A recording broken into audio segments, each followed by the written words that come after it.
दीदी नंदिनी जी, राधे राधे। राधे राधे जी। कैसे हैं? ठीक है।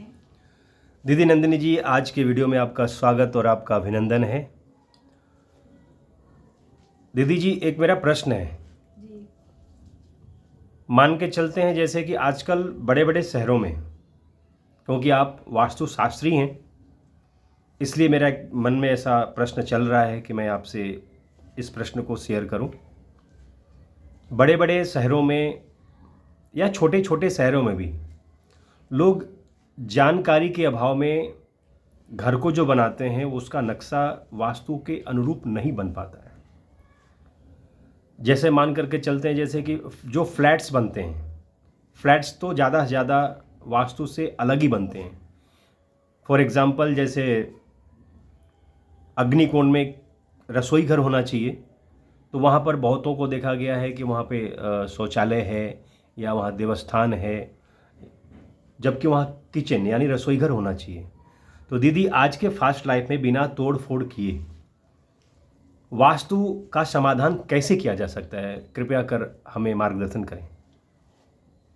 राधे राधे सभी को मेरी तरफ से। जो वास्तु का जो भैया ने प्रश्न किया, बहुत अच्छा आपका प्रश्न है। आशा है इस वीडियो से, इस प्रश्न के माध्यम से बहुत लोगों को इससे लाभ होगा। ये जो हम लोग देखते हैं कि घरों में, देखिए, छोटी जगह में वास्तु को लेकर चलना बहुत समस्या का विषय बन जाता है, क्योंकि किसी के पास जगह छोटी है। अब हम उसमें इतने अच्छे से नक्शे को नहीं बनाकर चल सकते कि जहाँ जो चीज होनी चाहिए वो वहीं बिल्कुल व्यवस्थित हो। तो हर जगह तो हम वास्तु को नहीं ले जा सकते, क्योंकि शहरों में हम देखते हैं ज्यादातर अपार्टमेंट में लोग फ्लैट्स में रहने लगे हैं। तो फ्लैट्स में तो वहाँ सब कुछ बना हुआ है, कौन सी दिशा में, कौन से कोण में क्या होना चाहिए, और लेकिन वहाँ आपको सब बना हुआ मिला है। तो उसके लिए कुछ समाधान है जो आप कर सकते हैं। जैसे कि आपके जहाँ भी घर में वास्तु दोष है, जब आप जानते हैं कि इस डायरेक्शन में ये चीज़ नहीं होनी चाहिए और वहाँ पर है, तो उसके लिए एक शास्त्रों में लिखा हुआ वर्णित एक बात है कि जिस घर के जिस कोने में, जिस स्थान में वास्तु दोष लगता है, वहाँ पर आप शंख बजाएं। सुबह सुबह प्रातः काल घर की पूजा करने के बाद, जब ठाकुर जी को स्नान करा देते हैं, घर में पूजा हो जाती है, उसके बाद आप वहाँ पर जो शंख जो बजाने के लिए आता है, उस शंख को आप बजाएंगे तो जो शंख की ध्वनि है, जब उस जगह पर, उस स्थान पर आसपास जो शंख ध्वनि गुंजित होगी, तो उससे वहाँ के वातावरण में परिवर्तन आएगा और जो वास्तु दोष है उसका प्रभाव भी आपके घर में, आपके जीवन में थोड़ा कम हो जाएगा। दीदी, लेकिन एक बात क्षमा चाहते हुए मैं आपसे फिर एक बात बोलना चाहता हूँ कि जैसे आपने बताया कि जिस स्थान पे वास्तु दोष है या लग रहा है वहाँ शंख बजाएं। जी। आज के ज़माने में शंख बजाने वालों की संख्या भी, आपने भी देखा होगा, बहुत कम हो गया है। इसके अलावा कोई ऑप्शनल और कोई हमें मार्ग दीजिए जो कि इस वास्तु दोष से हम निवारण पा सकें।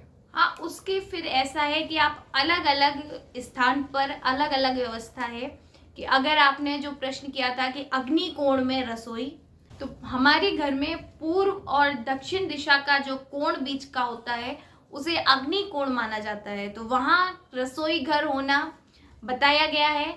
तो वहाँ रसोई घर अगर आप नहीं है, आपके घर में, आपके फ्लैट में वहाँ रसोई नहीं, किसी और जगह पर है, तो सबसे अच्छा उसका समाधान है कि उस स्थान पर, जो स्थान है वहाँ पर एक मिट्टी के पात्र में आप जल भर कर रख सकते हैं। उससे भी उसका प्रभाव, जो वहाँ की जो नकारात्मकता जो वास्तु दोष के कारण उत्पन्न हो रही है, उसमें आपको लाभ मिलेगा।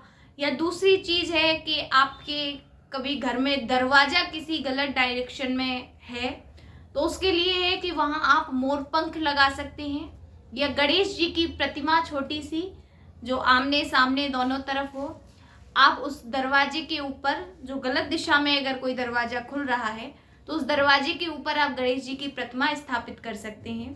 तो ये अलग अलग स्थान को लेकर अलग अलग व्यवस्थाएं हैं। दीदी, अगर कोई भी भक्त या कोई भी जिज्ञासु सीधी आपसे वार्ता करना चाहे और वास्तु का प्लान बनवाना चाहे कि हमारे पास ज़मीन है, लेकिन एक वास्तु ढंग से, वास्तु के हिसाब से एक पूरा मैप तैयार किया जा सके, या वास्तु कंसल्टेंट आपसे लेने का किसी का अगर विचार हो तो कैसे करें? सबसे सरल है, आप वीडियो में नीचे स्क्रीन पर दिए हुए नंबर पर कांटेक्ट कर सकते हैं।